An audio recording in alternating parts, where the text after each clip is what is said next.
Nitwa Mudaheranwa Anastase. Ndi umujyanama w'ubuhinzi mu mudugudu wa Mubano.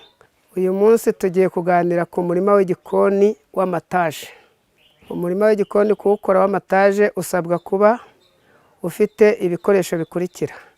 Ugomba kuba ufite imambo, ukaba ufite imifuka, ukaba ufite ifumbire, ndetse hakaba hari n'abagomba kugufasha. Tumanza kubaka ubuhunikiro, ariko kariya kanoza mubona gakikijwe n'imifuka k'impambo 9. Hakurikiraho gukora umurima ugizwe n'imambo 17 uzengurutse n'imifuka, kugira ngo tuzabashe gushamikiraho indi mirima igiye gukurikiraho inyuma. Iyo urangije gukora umuzenguruko w'umurima tugiye gukora w'amataje, ucamo ibice bitatu.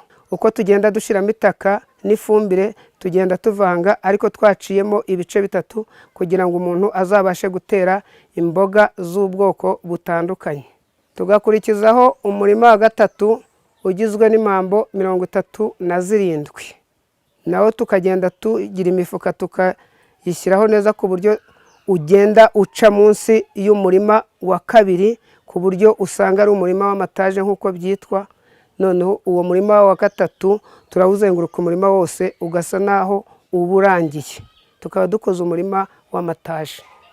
Iyo tumaze gukora umurima w'amataje, dushaka imboga z'ubwoko butandukanye, ku buryo ushobora guteraho ubwoko burenze 7 z'imboga zitandukanye, ku buryo imboga wakenera gukoresha mu mafunguro ya buri munsi wakoresha izo ushaka, cyane ko hamwe ziba zitarera.